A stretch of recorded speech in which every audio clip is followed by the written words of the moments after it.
네, 여러분 잘 쉬고 돌아오셨나요? 네. 지금 강의 들으시는 컴퓨터 앞에 우리 친구들 노트 한 권, 연필 한 자루 준비해 주세요. 네.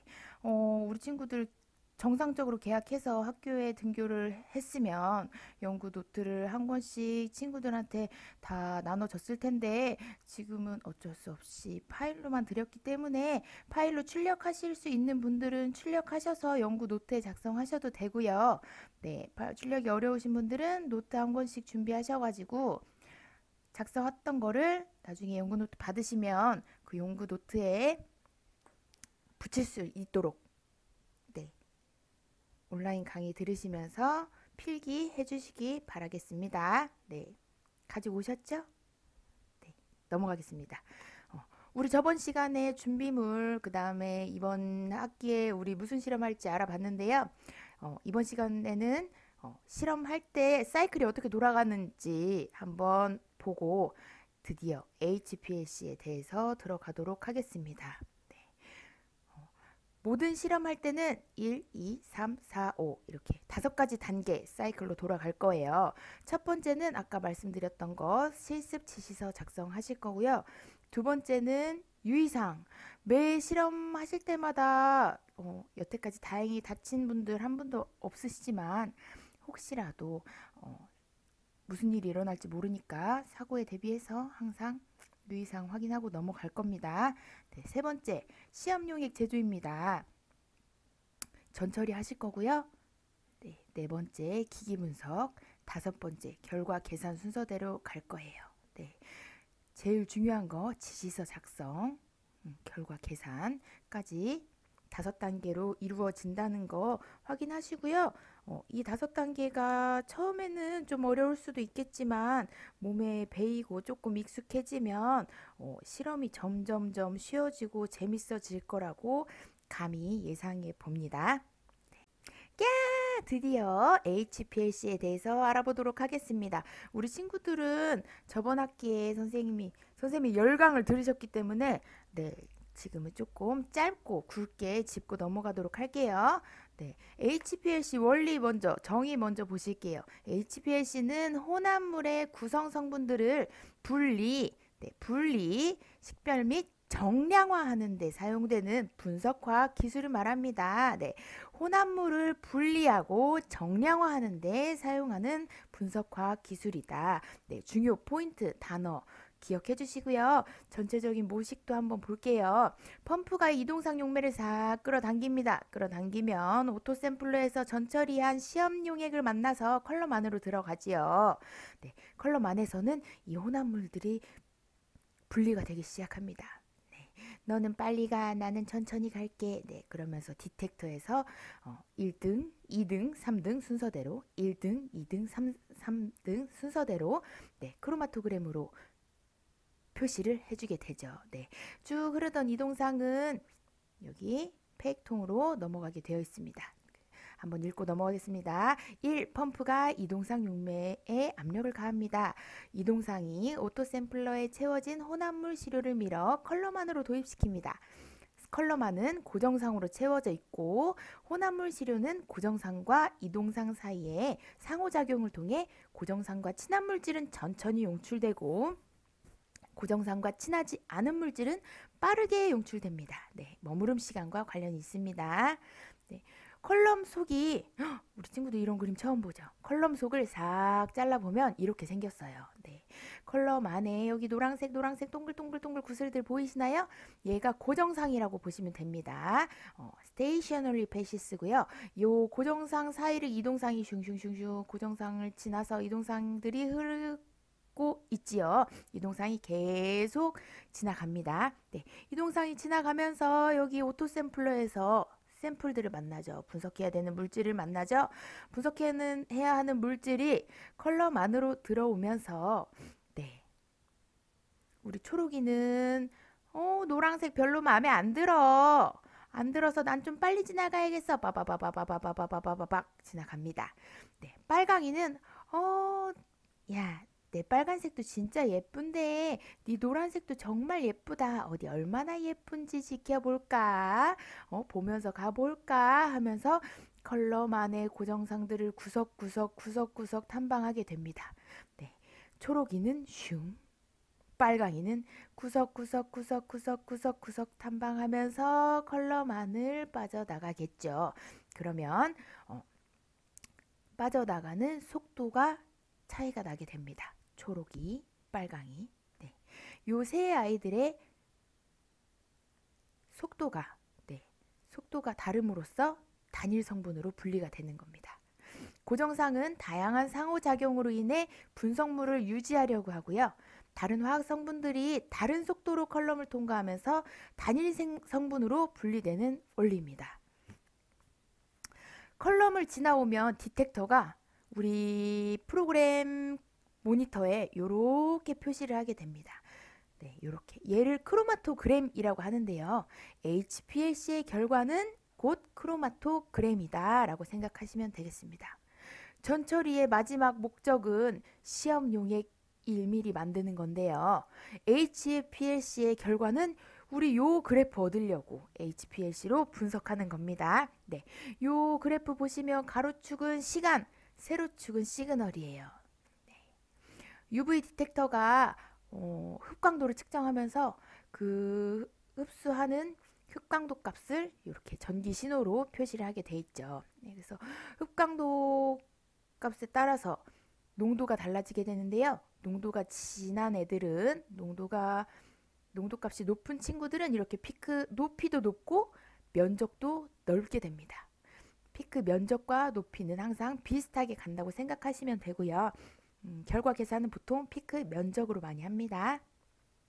그리고 각각의 피크는 분리된 화합물이라고 보시면 되겠습니다.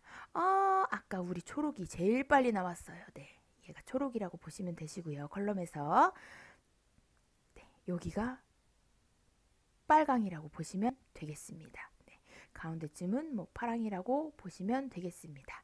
네. 선생님, GC하고 LC하고 언제 어느 때 어떻게 다르게 사용하는지 조금 잘 모르겠어요 하는 친구들이 많았어요. 네, 크게 두 분류로 분리하자면 저는 이쪽으로 분리를 합니다. 네. 휘발성 기체상, 휘발성 용매를 많이 사용하는 것들은 보통 GC로 분석을 많이 하고요. 비휘발성 용매를 사용하는 것들은 보통 LC로 많이 분석을 합니다. 그래서 GC로 분석하는 거는 지방산 많이 분석하고요. 방향족 에스테르도 많이 분석하고요. 네. 여기 C2, C6 탄화수소 요 친구들 거의 동시에 분석할 수 있는 분석법도 있지요. 네.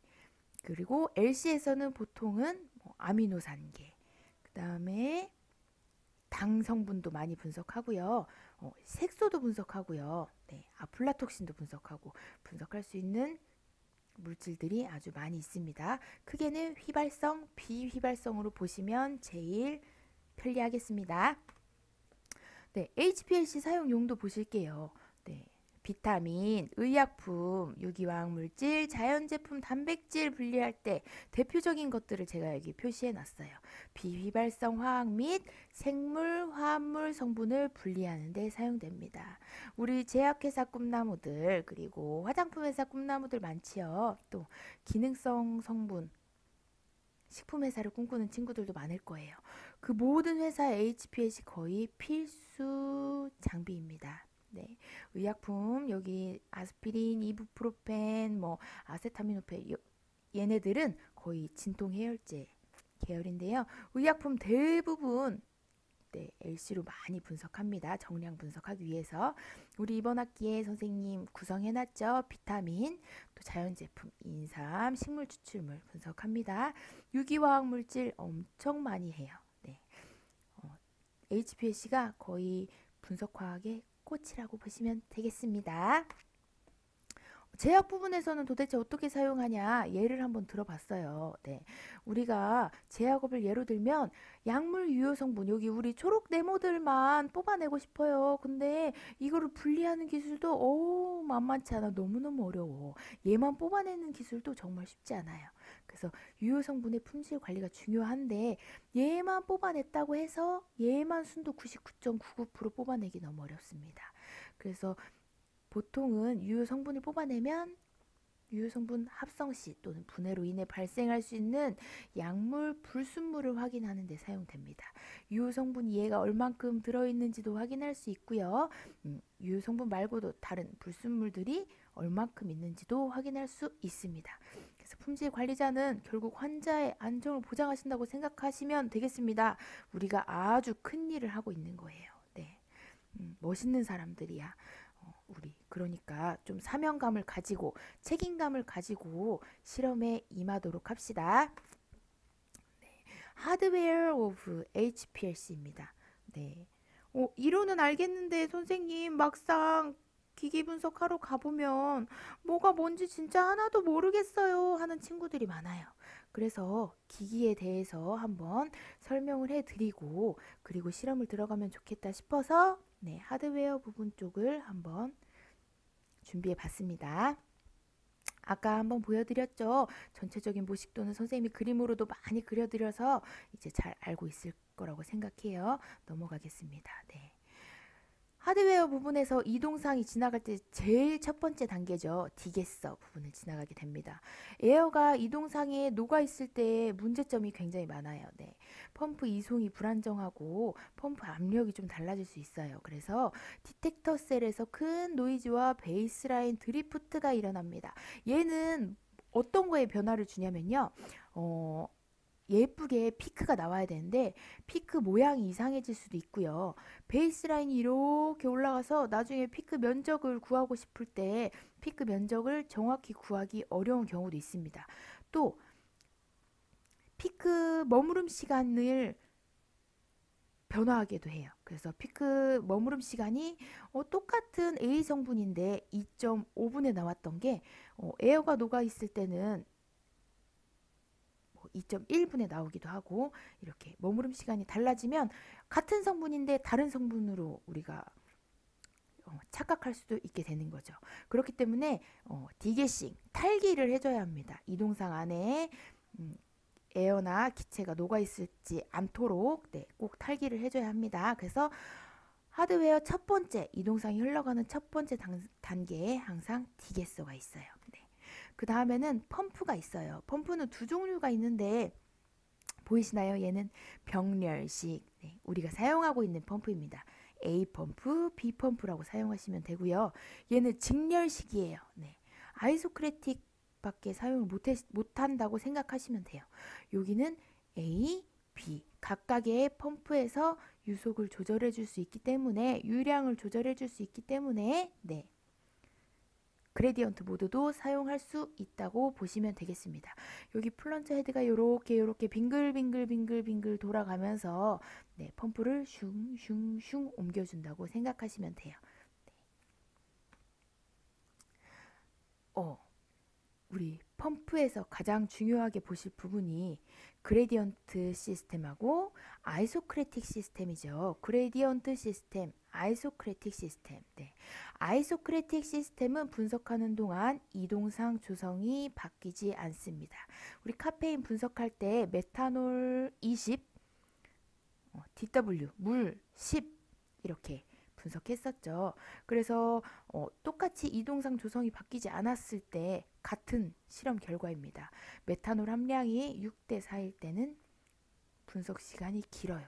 근데 메탄올과 워터가 8대 2일 때는 네, 분리능이 안 좋았어요. 이럴 때는 이동상 조성을 조금 비율을 조금 변화를 주는 것도 하나의 방법이고요. 네. 분석자가 조절할 수 있어야 합니다. 컬럼을 이동상에 맞게 사용하시는 것도 하나의 방법입니다. 네. 그레디언트 시스템입니다. 분석하는 동안 이동상 조성이 바뀔 수 있습니다. A 펌프는 처음에 30%로 시작해서 한 20분까지 쭉쭉쭉쭉쭉쭉 계속 올려주겠습니다. 95%까지 올려줄 거고요. 95%까지 올려줬다가 한 5분 정도 유지하고 다시 30%로 내려서 분석 진행하겠습니다. 이렇게 우리가 A 펌프의 용매를 30%로 시작해서 95% 정도까지 시작했다가 올라갔다가 다시 30%로 내려가겠습니다. 이렇게 이동상 조성이 시간에 따라서 바뀔 수 있게 우리가 조절해 줄 수 있지요. 펌프 탭에서 말입니다. A 펌프가 그렇게 30에서 95까지 올라갔다가 다시 30으로 내려오는 동안 B 펌프는 반대가 되겠죠? 70에서 5%까지 내려왔다가 다시 70%로 올라가겠습니다. 항상 A 펌프와 B 펌프의 조성의 합이 100%라고 생각하시면 됩니다. 이 이동상을 조성을 바꿔줌으로써 짧은 분석 시간, 탁월한 분리 두 가지 장점이 두 마리 토끼를 한꺼번에 잡을 수 있다고 생각하시면 되겠습니다. 우리 분석 시간 길면 학교에서는 샘플이 많이 없어서 크게 영향을 못 받을 수도 있겠지만 보통 회사들에서는 하루에 10개 뭐 많이 하는 곳들은 100개 이렇게 분석하는 샘플들이 많기 때문에 짧은 분석 시간이 굉장히 중요해요. 요즘 야근하는 회사들도 없고 또 근무 시간이 다 정해져 있기 때문에 그 시간 안에 꼭 일을 끝내고 가시려면 요 부분 너무너무 중요합니다. 요 짧은 분석 시간과 탁월한 분리능이 좋은 컬럼들은 또 컬럼이 비싸겠죠. 또 싼 컬럼으로 또 우리가 그 조건을 맞춰주는 거는 분석자가 능력이 좋은 거예요. 우리가 한번 HPLC의 대가가 되어서 모든 컬럼으로 짧은 분석 시간 분리가 예쁘게 일어나는 마법을 한번 만들어 봅시다. HPLC 펌프의 키워드입니다. 우리 친구들 여기 화면 기억나시나요? 2학년 4반일 때 사조 친구들이 메소드 짰던 화면 제가 캡처해 왔네요.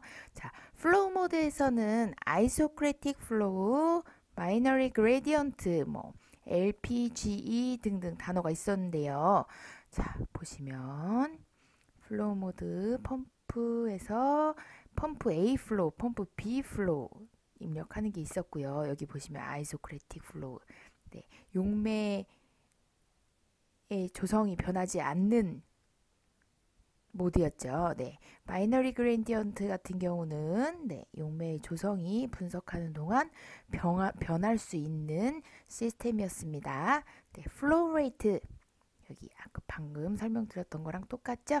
보시면 A 플로우하고 플로우로 표시할 때는 유속으로 나타내고요. 보통은 콩크로 나타낼 때는 퍼센트로 나타냅니다. 그래서 유속은 보통 둘이 A 펌프와 B 펌프가 합쳐서 유속이 1분에 1ml 흘러가는 속도이기 때문에 A 플로우, B 플로우 나눠서 쓸 때는 항상 소수점 자리겠죠. 근데 콩크는 퍼센트이기 때문에 플로우로 나타냈을 때는 0.8ml per minut이면 콩크로 나타냈을 때는 B 콩크가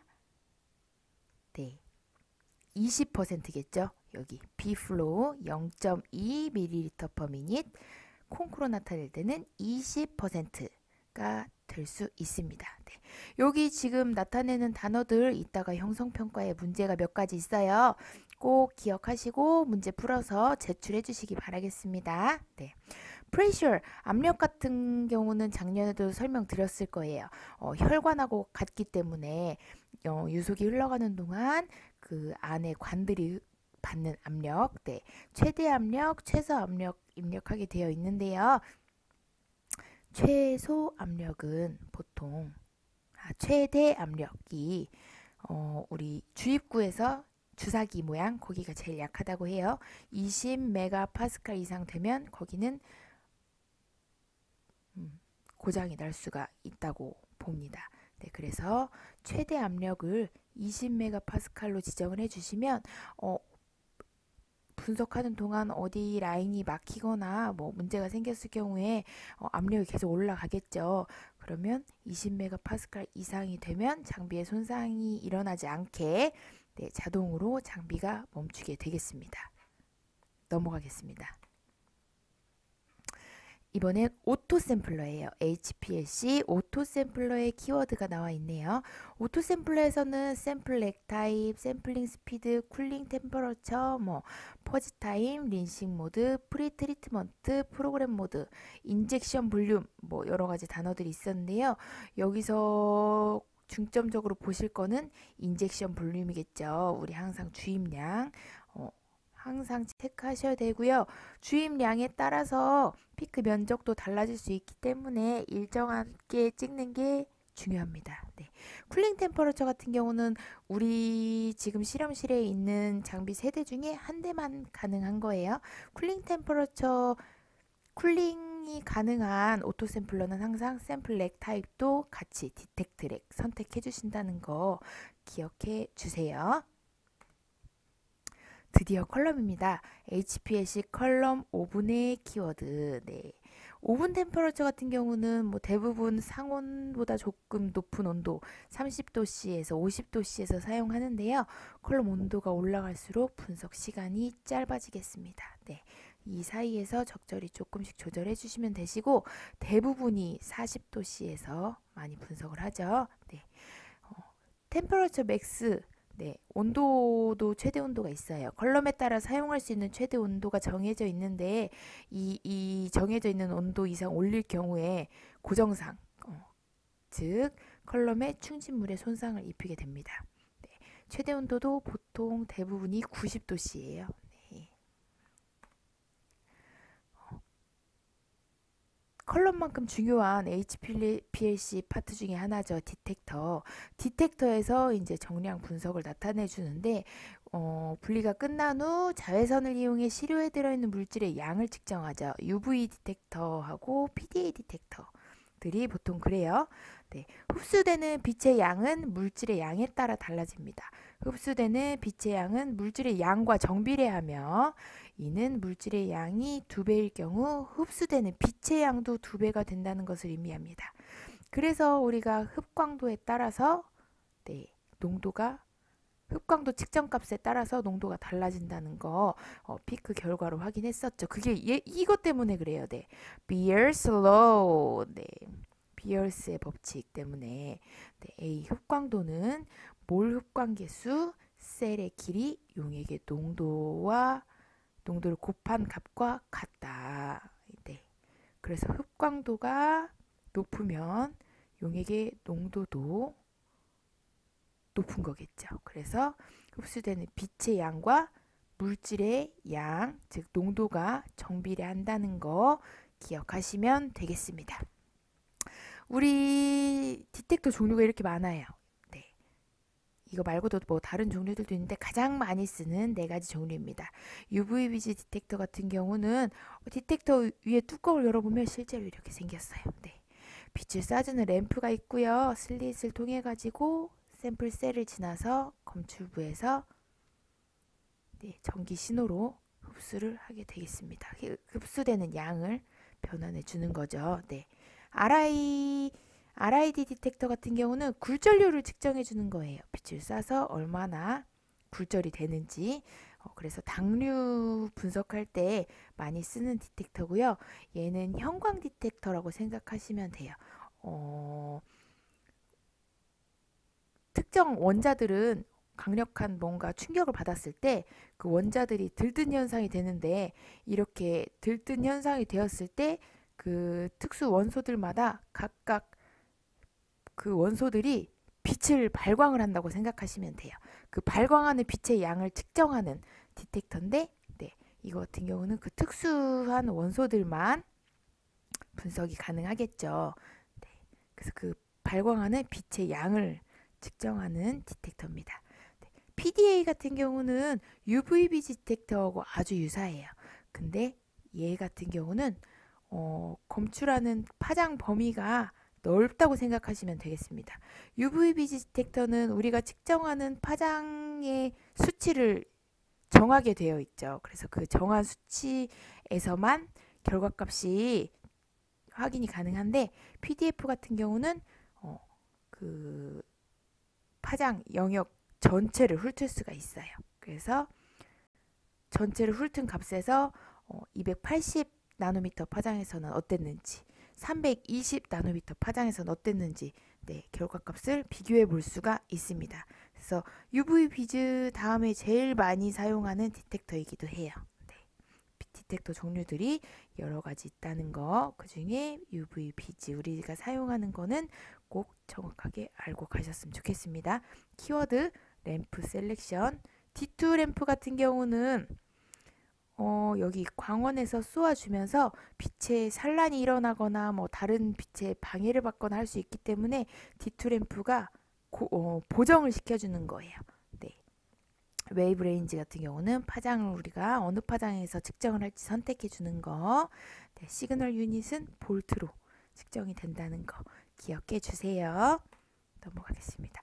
얘가 지금 PDF 디텍터 결과 데이터라고 보시면 돼요. 그래서 지금 요 파장 영역에서 가장 잘 나왔을 때 피크가, 크로마토그램 피크가 제일 잘 나왔을 때 모습이에요. 다른 파장에서 찍었을 때는 피크 모양도 달라질 거예요. 그래서 파장 범위 전체에서 피크 모양을 관찰할 수 있다는 겁니다. 우리 그 HPLC 분석을 통해서 가장 큰 목적이 정량 분석이라고 말씀드렸는데요. 정량 분석을 할 수 있는 방법들이 몇 가지가 있어요. 첫 번째는 피크 에어리어법입니다. 표준 요객 하나만 찍고도 샘플하고 피크 면적을 비교해서 샘플 미지시료의 농도를 확인할 수 있는 방법이죠. 그래서 표준 용액 농도와 표준 용액의 면적값을 알면 비율로 미지시료의 농도는 모르겠고요. 미지시료의 면적값을 알기 때문에 그 표준 용액과 미지시료의 면적값의 비율로 계산이 가능하겠습니다. 두 번째는 캘리브레이션 커브 by 스탠다드 샘플인데요. 검량선을 통해서 정량을 하는 방법입니다. 검량선을 통해서 정량하는 방법도 익스터널 스탠다드법, 인터널 스탠다드법 두 가지가 있는데요. 대부분 많이 쓰는 게 익스터널 스탠다드법이에요.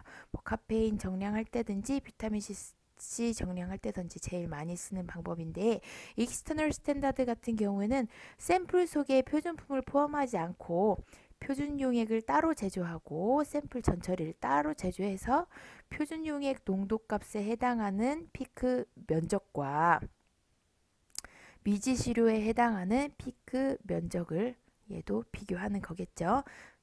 그래서 검량선 작성 그 표준 용액 농도에 따라서 피크 면적이 달라지겠고요. 정비례하겠죠. 이 달라지는 검량선 안에 우리 미지시료가 면적이 얼마나 되는지, 그 면적일 때 농도가 얼마나 되는지 확인할 수 있는 방법입니다. 인터널 스탠다드법 같은 경우에는 샘플 전처리할 때 이렇게 인터널 스탠다드 내부 표준 물질이라고 해요. 내부 표준 물질을 같이 넣어주는 겁니다. 그래서 내부 표준 물질을 사용하는 실험 같은 경우는 전처리가 좀 복잡하거나 전처리하는 과정에서 샘플 내에 있는 그 특정 성분이 많이 손실될 수 있거나 그럴 경우에 많이 사용하는데요. 그럴 경우는 이렇게 인터널 스탠다드를 통해서 회수율을 측정할 수 있기 때문에 회수율 값까지 함께 계산이 들어가게 되겠습니다. 그래서 어찌 보면 좀 더 정확한 결과값을 계산해 줄 수 있다고 생각하시면 되겠습니다. 그래서 얘 같은 경우는 표준 용액이 이렇게 내부 표준 용액, 그 다음에 표준 용액 두 가지가 거의 같이 들어가죠. 익스터널 스탠다드 같은 경우는 표준 용액 한 가지만 들어갑니다. 좋은 분리를 위하여 드디어 보겠습니다. 피크들이 겹쳐 나타나는 증상을 실험을 하다 보면 많이 볼 수 있을 텐데요. 그때 아주 뼈저리게 느낍니다. 분리를 잘 시키려면 어떻게 해야 될지. 네. 좋은 분리의 예시입니다. 좋은 분리는 사실 이렇게 피크 폭이 좁고요. 여기 선생님이 봤을 때는 지금 요 그림이 제일 분리가 잘 된 것 같아요. 피크 폭이 좁고, 네, 피크와 피크 사이의 간격이 넓은 것이 좋은 분리라고 보시면 되겠습니다. 근데 사실 실험하는 사람 입장에서 이렇게 피크 폭이 넓고 피크 폭이 좁고 피크 사이의 간격이 넓을 경우 분석 시간이 길어지는 일도 굉장히 많거든요. 그래서 이 좋은 분리와 분석 시간이 항상 함께 가는 게 저는 제일 좋다고 생각해요. 그래서 얘랑 첫 번째 두 개 먼저 비교했을 때 왼쪽 것과 오른쪽 것 비교하면 네, 왼쪽 게 분리가 잘 된 모습이고요. 여기도 마찬가지예요. RT 머무름 시간은 왼쪽 그림이나 오른쪽 그림이나 네, 머무름 시간은 아마 비슷할 걸로 예상이 됩니다. 그런데 오른쪽 그림 같은 경우는 피크 폭이 넓죠. 네, 피크 폭이 넓은 것보다는 좁은 것이 분리가 잘 된 것으로 간주합니다. 네. HPLC 컬럼 충진물에 따른 피크 양상의 변화예요.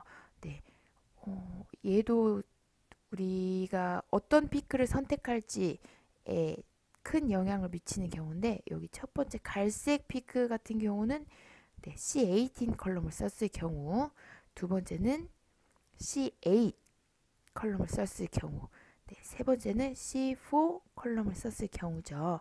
네, 세 가지 충진물이 어떠냐에 따라서 분석 시간도 달라지고요. 네, 피크의 양상도 달라지는 것을 확인할 수 있겠습니다. 네, 보시면 피크 폭이 줄어드는 것도 보이시고 또 분석 시간도 짧아지는 걸 확인할 수가 있겠죠. 이렇게 나오다가 보면 어느 순간에 피크가 분리가 안 되는 경우도 종종 생깁니다. 그래서 본인한테 잘 맞는 컬럼을 사용하는 게 관건이겠죠. 만약에 이 성분으로 실험을 한다 치면 저 같은 경우는 여기 두 번째 컬럼을 선택하겠습니다. 네. 이거 같은 경우는 이동상 조건을 조금 잘못한다거나 컬럼 오븐 온도가 조금 바뀐다거나 했을 때 겹칠 확률이 높을 것 같아요. 네. 가운데 정도가 딱 적당할 걸로 보입니다. 분석 시간이며 네. 분리도며 두 가지 고려해 봤을 때 가운데 같은 결과 나오는 컬럼이 괜찮을 것 같습니다. 이번엔 동일한 시료를 고정상이나 컬럼 온도가 같지만 이동상 pH가 다른 조건에서 측정한 결과예요. 네. pH가 달라졌을 때도 보시면 피크 양상이 다른 걸 볼 수 있죠. 네. 우리가 원하는 피크가 여기 있다 하시면 이동상의 pH를 조정해 주시면 되겠습니다. 네. 분석이 잘 안 됐을 경우 조절할 수 있는 조건들이 지금 하나씩 보이고 있죠. 첫 번째 컬럼 바꾸기, 두 번째 이동상의 pH를 변화시켜 주기. 네. 이번에는 동일한 시료 고정상, 이동상, 그레디언트 모두도 같지만 컬럼 오븐 온도가 다른 조건에서 분석한 결과입니다. 아까 앞에서 컬럼 오븐 온도가 올라가면 분석 시간이 짧아진다고 말씀드렸죠. 네. 여기서도 같이 동일한 조건에서 온도만 다르게 했을 때 네. 분석 시간이 확실히 짧아지는 것을 확인할 수 있습니다. 네. 그레디언트 모드 조성을 바꿔준 거예요. 첫 번째, 두 번째, 세 번째. 네. B 퍼센테이지, B 콩크를 조금씩 다르게 해주었습니다. 다르게 해줬을 때 지금 여기서 분리도가 가장 좋은 건 세 번째죠. 분석 시간이 조금 오래 걸리긴 하지만 네, 분리가 제일 잘 일어났다고 볼 수 있겠습니다. 이렇게 겹쳐 나온 것보다는 확실히 피크 두 개가 떨어진 게 분리가 잘 된 거죠. 네. 표준 용액에서는 이렇게 나와도 샘플에서는 얘네들이 겹칠 수 있기 때문에 네, 분리가 잘 된 분석법을 선택하겠습니다. 그리고 여태까지 지금 우리 컬럼 충진물의 변화에 따라서 피크 양상, 그 다음에 이동상 pH에 따른 피크 양상, 또 컬럼 오븐 온도에 따른 피크 양상, 네 번째 그레디언트 조성을 바꿔주었을 때 피크 양상이 어떻게 달라지는지까지 봤습니다. 네, 이번엔 충진물이 어떻게 충진이 돼 있느냐에 따라서도 피크가 바뀔 수 있는 거예요. 얘랑 같은 물질인데 네, 보시겠습니다. 얘는 충진물을 피해 가느라고 이렇게 갔고요. 얘는 충진물이 굉장히 일정하지가 않죠. 또 충진물이 일정하지가 않아서 가는 길이 굉장히 달라요. 네. 길이 다른 걸 볼 수 있습니다. 이럴 경우에는 피크의 폭이 이제 달라지겠습니다. 같은 물질일 때 같은 물질들이 나오는 시간이 다르면 네, 피크 폭이 나오는 시간이 서로 조금 비슷하다 하면 피크 폭이 좁아지겠고요. 나오는 시간이 같은 물질임에도 불구하고 컬럼을 빠져나오는 시간이 일정하지 않다. 네, 같은 물질인데도 1등 이내하고 꼴등 이내하고 차이가 좀 있다 할 때는 피크 폭이 넓어지겠죠. 네, 그래서 이 일정한 사이즈의 충진물로 일정한 간격으로 충진시켜주는 것도 컬럼을 만드는 기술 중에 하나라고 생각하시면 되겠습니다. 네.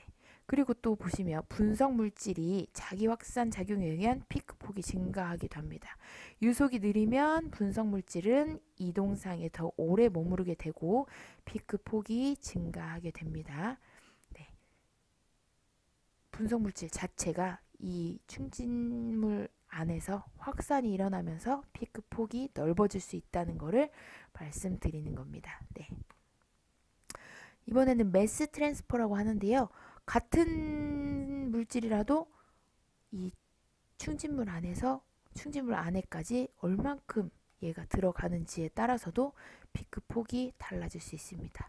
이렇게 깊이 들어갈 수 있는 충진물이면 또 피크 폭이 넓어질 수가 있겠죠. 네. 우리 이번 시간에 HPLC의 원리, 그리고 HPLC의 하드웨어, 그다음에 좋은 분리를 하려면 어떻게 해야 되는지까지 봤고요. 네, 제가 형성평가 문제 준비한 거 강의 한번 돌려보시면서 네, 한번 풀어주시고요. 네, 이번 강의에 무슨 중요한 내용들이 있었는지 한 번 더 이번 시간에 했던 내용들 잠깐 생각하는 시간 가져주시길 바라겠습니다. 그럼 저는 4교시에 돌아오겠습니다. 형성평가 꼭 풀어서 제출해 주세요.